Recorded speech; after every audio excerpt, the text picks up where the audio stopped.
دې مسلې ته خیال کوي دا اول ځل راغله ها بخاری کې نه تیر شوی بخاری کې به بیا راځي چې به درته تکلیف نه مسله سره او اختلاف د فقها پکې سره او دا حدیث شریف دلالت پس کوي نو دې درو واړو بحث ته خیال نه مسله دا ده چې امام د وخت مستحب نه من رستو کاو یہ اخراج د خپل وخت نه کاو نو ته بس کې نو مسله دا چې ته ځان لمونځو کا په خپل وخت اولا کې نو کې امام د خپل وخت کې به کاو نو ور سره وکا دوباره او استاد امون به نفل وګرځي او کاغه په وخت کې ونکو نو تا خپل منځ کړه د غمه سکه نو کې امام د منځ د وخت مستحب نه رستو کوي یا د اصلي وخت نه رستو کوي نو د حدیث باب مقصود دا دی چې ته په خپل وخت مستحب کې منځ وکا او امام سره دوباره وکړه ځکه د امام نه سره یریږي امام په شرع کې حاکمي نو دوباره ور سره منځ وکړه نو د جمع ثواب بملان دی کې او اصلي منځم اصلي منځ دی هغه د چې تا کم کړی دی اول او د امام سره چې د منځ کو دا نفل وګرځیدل نو ادا د صلات منفردان قبل صلات الامام الجائر دا عنوان شو دا مسئله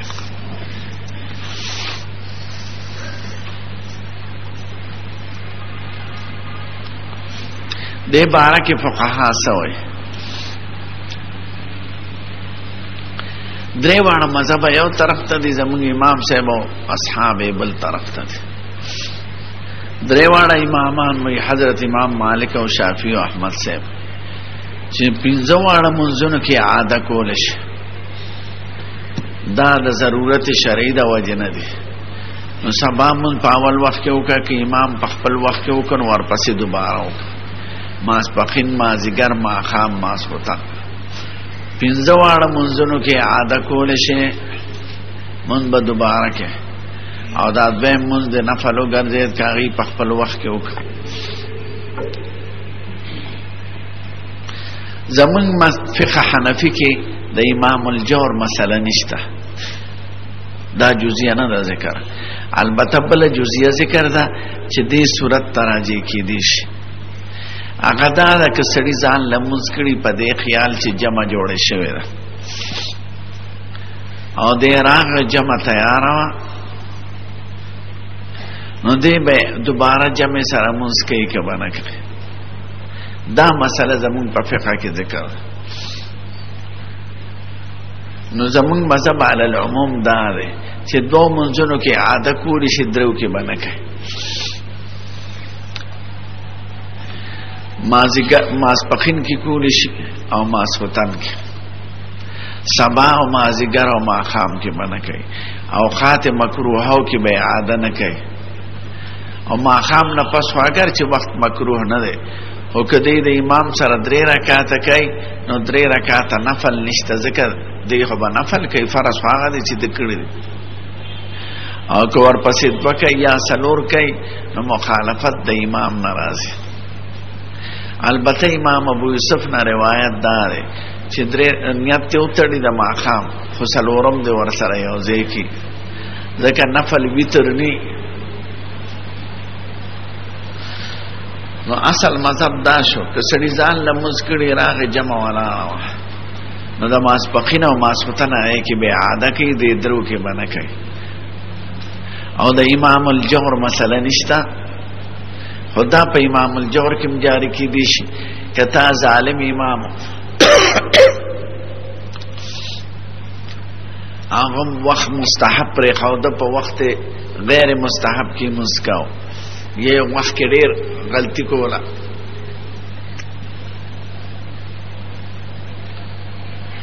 نو دغه مسله نشته زمون په فقہ کې خدای عاده د صلات شته نه عاده تراجی کول شي نو کې امام جوړ پسې منځي مثلا نو د دوه کې به عاده کې د درو کې باندې کې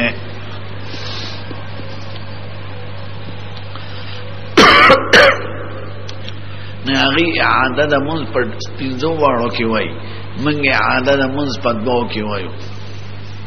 ماسپخین او ماسختن کې دریمه مسله دا حدیث دلالت پس کوي نو حدیث ظاهر تایید داغي د مسلک کوي دا ائمه او د جوړ بیان دی ناغي څنګه معنا کوي مونږه څنګه کوو نو باب تا ګوره او حدیث ته دریم بحث تا ګوره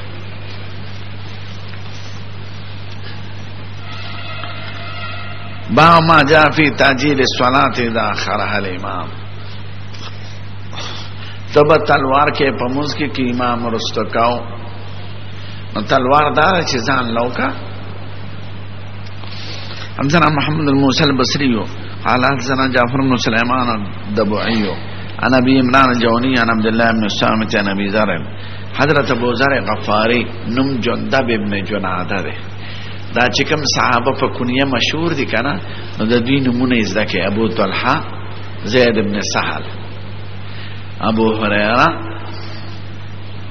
دا په نوم کې ډېر د اختلاف څخه عبدالرحمن یا عبد الله اسلامي نوم دی د پلان نوم یې سوخات او جاهلیت نوم یې عبد شمس او ابو ذر جندب ابن جناده ابو عبیده عامر ابن عبد الله ابو بکر عبد الله ابن عثمان پلان نوم یې عثمان دی مشهور دی په کنیا ابو قحافه او د حضرت ابو بکر د جاهلیت زمانه نوم عبد رب الکعبه حضور ولا عبد الله کنه دا غي معنا هم صحیح ده خیال تمرانا ابو ذر غفاری وی قال لي النبي صلى الله عليه وسلم ما ته حضور مبارک وی یا ابادر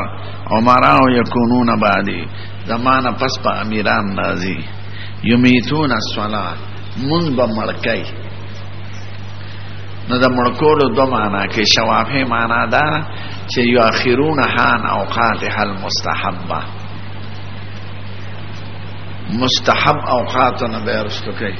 او زمونږ احناف یمیتون یخرجون دی به د اصلي اوقاتنا رستو کوي نو چې د اصلي اوقاتنا رستو کوي نو ته په خپل وخت کې منځو کې چې قضا نشي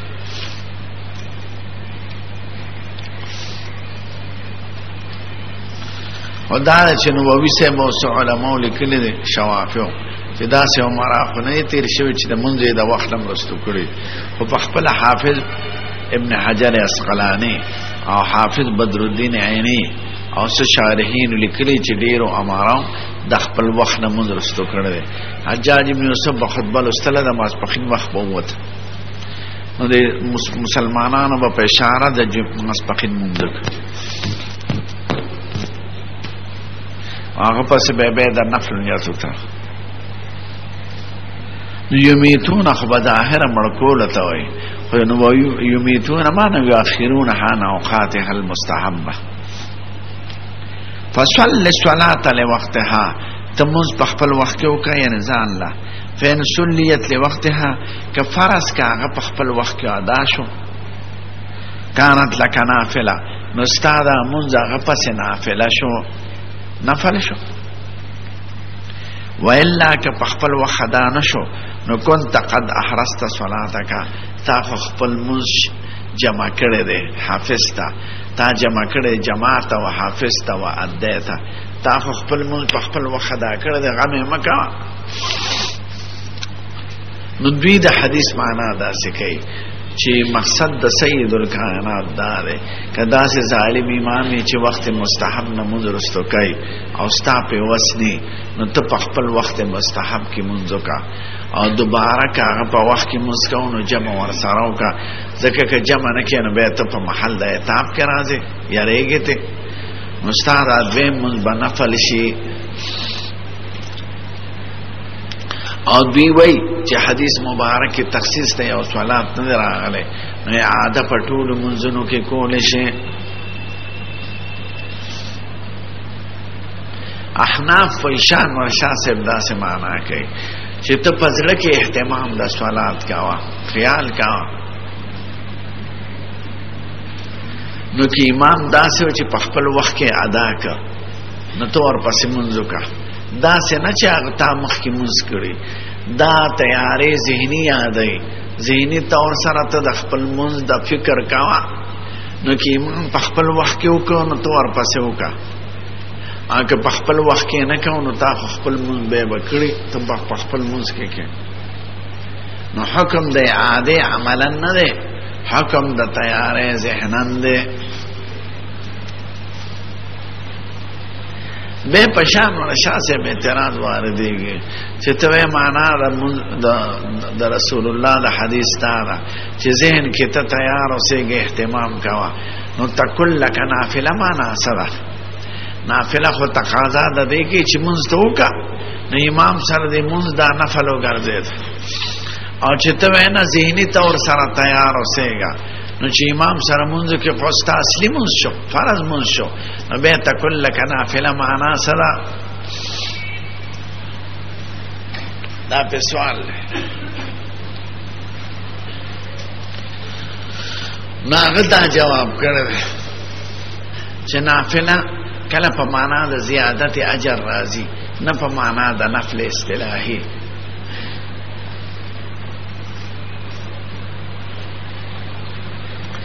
دلیل سره یو مثال درته په حدیث کې خیم دو مثال درته په قران کې خیم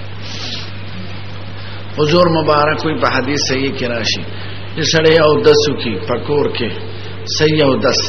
او به لاړ شي په مازه جماعت ته نو ټول ګناهونه خدای معاف کړي او منځه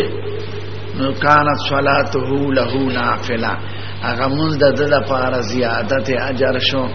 نو دلته نفل معنا خدا نفل اصطلاحي نه ده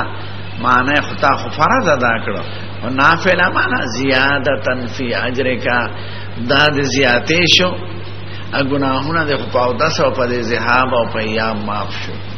نو د دې نفل معنا زیادت او اجر لک ده دا مثال په حدیث کې راځي بار بار چې ستا په دې او د سو په دې توراتو ټول ګناهونه معاف شو به صلات څه फायदा وکړه ازیاتی اجر ده کنه دې خو فرض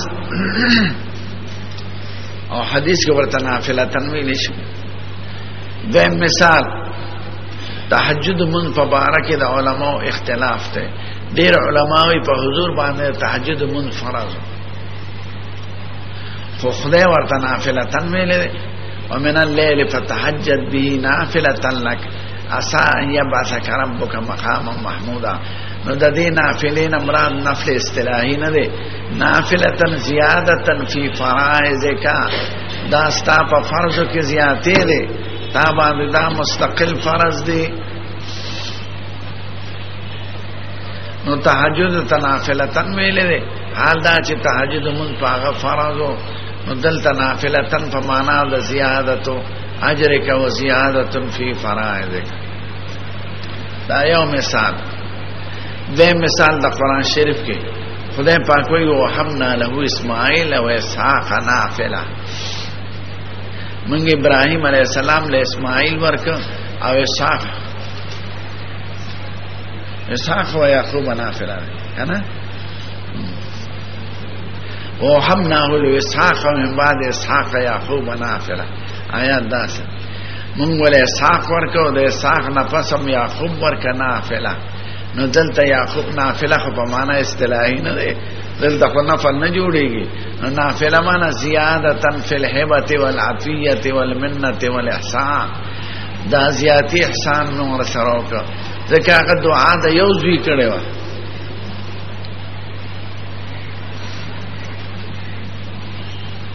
ملائکی راغلی وامراته قائمه فضحكت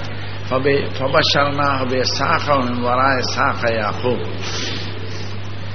د خوشحال د یو ځوی کړه او خدای ول د دوه زیر راولې چې اسحاق بم درکم او یعقوب بم درکم نو دوه خبره پکې رااله یو خدای زوی زیر راغی بل دار هغه چې زوی به د غټیږي واده وکي اغلب بل زوی خدای ورکي نو تاسو زوی غوسته او زوی او د نصیب وانو زیر درکو یوړو سره پیر بابا راته لا مشرک قسم خلای نو سوال کوي د پیر بابا دا پیران د شرک دروازې کولاوي ځکه هغه پیران سکول شي الکه داواله دا متصرف تی پکون کې دا قطب دے قطب ستوي ټول اختیار د سره دا درته چا ویلي زامن ورکول خود ورکول مصر کوي یا بدوی ته आवाज وکړه یا احمد بدوی نوستا امداد بکی زوی بدر کی تکلیف بدن کی او دلتم دا بریلیان وای تا आवाज وکړو ارسه بدر رسي نو دا اړون سړی پیر بابا ته وای یا او غریب مو او وادم نو کړ و یو سوال کوم څه سوال کې یا پیر بابا چې ز په غټو سترګو خپلین ګور تا ګورم چې شملې شار بي او چاټه تناست دغه سوال الکه ته خو د پیر بابا مرید نه یا پیر بابا داو کې چې په غټو سترګو خپلین ګور تا ګورم چې شملې شار بي نو دې کې څو خبر راغله اول خو چې مقدر الله واکي به د تطبیق نه پس چې زوی راکي او زوی ملوي شي او به مغدو کی او میخه را کوي او د میخو په شملې شاربي او چاټه تناسته او زور ته پکټو سترګو ګورم نو چې سترګې مې جوړې شي خزم وکم زوی مې مشي وادمو کی او ان ګور مې به شملې شاربي فقيرم ختم شي دا یو سوال متضمن جو صبر علیه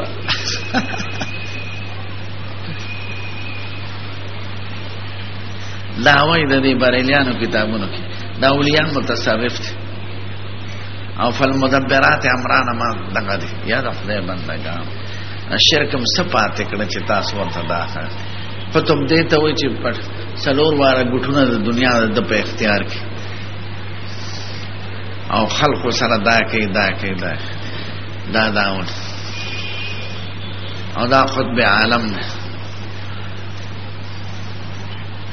دا پیرانو کتابونه وګوره کنه د جاهلان نو دي ټول متصرف فی الکون وي نو د خدای غ خصوصي صفات هغه بندگان لوي رزق ورکو ډوډۍ ورکو غائب تلار خودل او دب يعين الحريق والغريق چې سوځي نو هغه بچ کی دا اورنا او که دریاب کې ډوبېږي نو هغه د دریاب نه بچ کی حال دا چې مشرکین هم په وخت غر کېدو کې سوي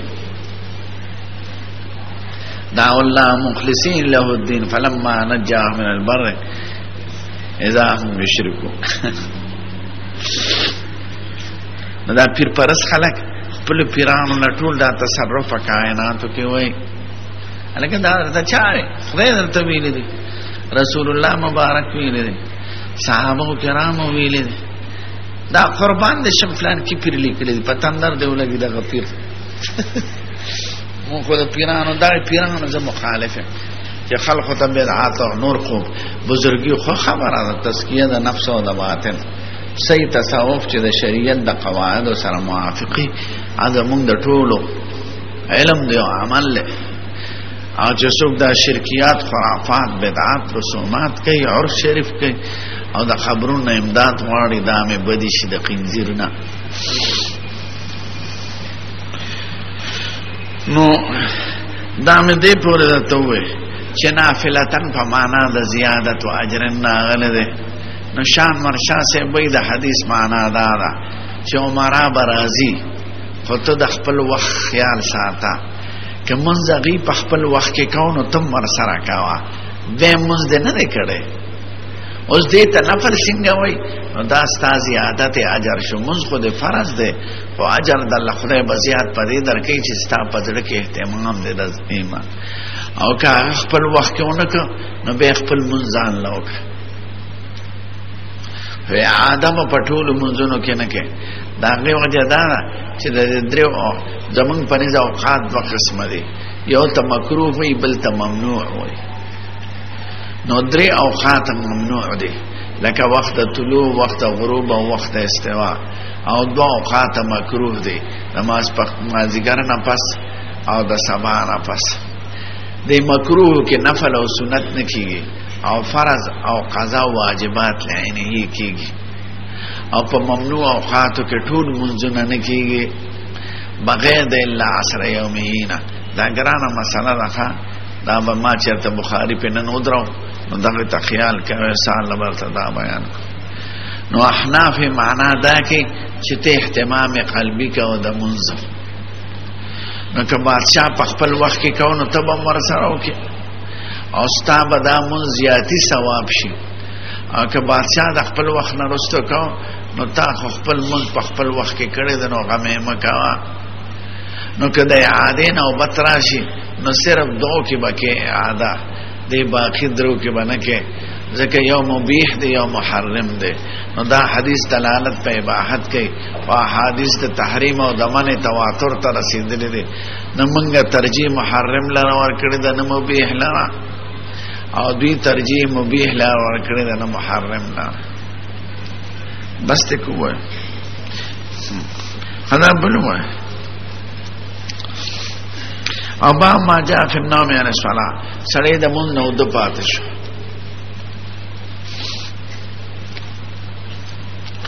دوی وای چې سړی د پاتې شو مثلا او خالص د طلوع د غروب په اوقات ممنوعو کې را بیدار شو، نو هم به کوي دغه وخت کې. او زمونږ مذهب کې او په اوقات ممنوعو کې نه کوي، د هغې نه به رستو کوي. حدثنا قتيبة قال حدثنا محمد بن زيد ثابت البناني عبد الله بن رباح الانصاري عن ابي قتادة قال ذكروا للنبي صلى الله عليه وسلم محمد الصلاه. صحابه شکایت وکړي چې سمو خود سبا مازن غافل پات شو په ليله التعريس کې. فقال انه ليس في النوم تفريط، حضور مبارک ورته نوم کې زیاتې نه راځي، یعنی نو تفريط دې ته چې ته کمیو کې په دین کې، نو دا به اختیار شي ده. نو تا ته تفرید نه منسوبېږي چې تا تفرید کړی دی. البته د مانځه وخت کې وده کېږي معنا، خو ته د مانځه نه مخکې وده شوی او خوب مانځه وخت کې راپانسېدې نو خیر دی، ګناهګار نه. انما التفرید فی الیقظه، زیاتې د سړي نه په بیدارۍ کې راځي چې بیدار یې لمونځ نه کوي. فاذا نسي احدکم صلاة، سړي نه لمونځ یو ایر پاتې شي او نام عنها یا د دې نه وده پاتې شي فلیصلیها اذا ذکرها، دې ادا کې دغه لمونځ لره چې کوم وخت رعایت شي ورته. ناغي وی اذا ظرفي دې دلالت په عموم کوي، نو کوم وخت د اوقاتو نه چې رعایت شي، که وخت ممنوعي که وخت غیر ممنوعي ته کولی شي.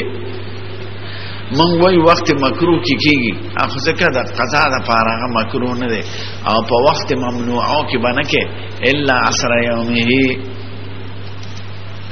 نو مونږ دا اذا په معنا دا ان وایو فلیصلیها ان ذکرها، دې ادا کی چې کله ورته چې کله کش رعایت شي ورته، فاداب موافق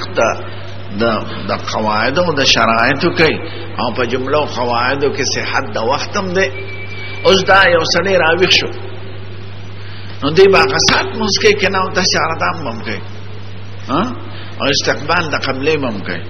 نو د منځ لپاره چې کوم آداب دي د هغې خلحات به کوي، نو په جملو آدابو کې صحت د وخت هم داخل دی. نو فلیصلیها اذا ذکرها، او دې کې د مونځ چې کله رعایت شي، خو مونځ به کې سره د شرایطو او قواعدو خپلو نه. نو جملو شرایطو کې دا چې وخت په ممنوع بني ته به انتظار وکړي، دا احناف وایي. او دوی وایي کې به چې کله درته رعایت شو، نو مونږ وایي بیا اودسه به هم کې، جنابت کې بم کې، دلته حدیث کې ذکر نه راغلی. نو کې به سره د خپل شرایطو نه، طهارت د صيام، طهارت د مکان، نو صحت د وخت مونږ وایو. او دلیل یې څه دی؟ لیلۃ التعریس کې چې صحابه را پاسېدل نو نور پر راختېدو، نو حضور وی زه چې زو د دې ځای نو لاړل، او به چې نور خو اوچت شو حتی اذا ارتفعت الشمس وابيضت، چې نور سپین شو اوچت شو، نو به قضا مونځ کړی. نو عمل د حضور مبارک دلالت پدې کوي چې په وخت ممنوع کې نه دی کړی. دوی وی ذکر واستو کېده چې هغه ځای کې شیطان سرګند شو، ځکه حضور مبارک وی ځای چې زو دې ځای کې شیطان سرګند شو. مونږ وی شیطان سرګندېدل خو د نورو ځایونو کې دا علت نه دی. ټیک دالته شیطان هم سرګند شو چې حضور مبارک ویل دي، ور سره چې دا وی حتی اذا ارتفعت الشمس وابيضت، چې نور اوچت شو سپین شو نو مونږ یو کو نو چې دا آیا ذکر کیږي نو معلومه ده چې په وخت ممنوع کې بیان کې پس تا بیاض د شمس نه به کې.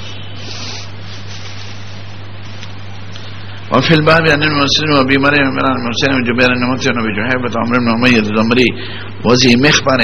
وهو ابن أخي النجاشي قال أبو إسحاق وحديث أبي قتادة حديث عن سنة سين وقد اختلف أهل العلم في الرجل ينام عن الصلاة أو ينساها فيستيقظ أو يذكر وهو في غير وقت صلاة وقت الصلاة نوي لك عند طلوع الشمس عند غروبها فقال بعضهم يصليها إذا استيقظ وذكر وإن كان عند طلوع الشمس عند غروبها چې کله ورته آیات شو کوي به اگر چې وخت طلوع غروبي وهو قول أحمد وإسحاق والشافعي ومالك درې وړ امامان د دې قائل دي. وقال بعضهم لا يصلي حتى تطلع الشمس وتغرب چې طلوع وشي پورا او غروب وشي پورا نو به کې چې وخت ممنوع کې بنکه دا د اهل کوفه او د احناف او د سفیان ثوری قول له.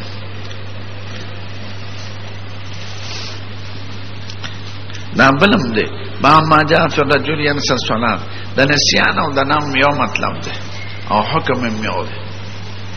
واغه د نوم صورت ته دا د نسيان صورت ته سړی په یو کار کې مشغوله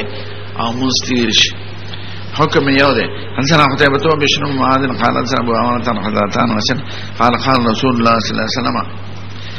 من نسي صلاة فليصليها اذا ذكرها. سړی نه چې موږ قضا شي ګوره دا ابطال د قضا عمر دې لکه دا بریلیان چې کوي چې ټول منځونه د قضا د اخیری رمضان درو جمعه کې باوکې الکه حضور خوای چې کله د نماز قضا شو ایر شو او در ترایات شنو کې به دا رمضان تر استواله ولې نه او به په جمع ولې ده دا د بدعتيان کې قضا عمرې نو په خپل دا حدیث دا غیرت ده چې کله درته مونږ قضا شي یا مونږ د نیر شي نو چې کله درته آیات شو کې به البته احناف او د نورو جګړه ده چې هغه وی وخت ممنوع اکی مقدم مستثنا ده او احناف وینا وخت ممنوع انا چوزي بس وک. وفي الباب عن سمرة أبي قال أبي سعد سنة سنة سنة ويروى عن علي بن أبي طالب أنه قال في الرجل ينسى الصلاة. علي شيء بمدابي لذي سلينا منذ شيء متى ذكر في وقت أو في غير وقت كوقت في أو كغير وقت توتي كيبه وقول أحمد وإسحاق. ويروى عن أبي بكر أنه نام عن صلاة العصر دي ودفعت الشو دما دي قرنا فاستيقظ عند غروب الشمس او دي راوشو دنور دبيدل وقتو قام فلم يصلي د منځونو کې دا د احناف دلیل شو. وګوره احناف په بل جزئیه کې ته مخالف دي چې عصر یومه من جائز وي حتی غربت الشمس نور ډوب شو نو د غروب د شمس نه پس وکړه. وقد ذهب قوم من اهل الكوفه الى هذا علماء د کوفه دا وای چې وخت ممنوعه کې بنکه او اما اصحابنا فذهبوا الى قول علي بن ابي طالب او زمونږ اصحاب الحديث امام مالک سے بود شافعی او احمد سے قول دار چې علي سے په قول به عمل کې علي سے وای هر وخت چې آیات شنو کې به بس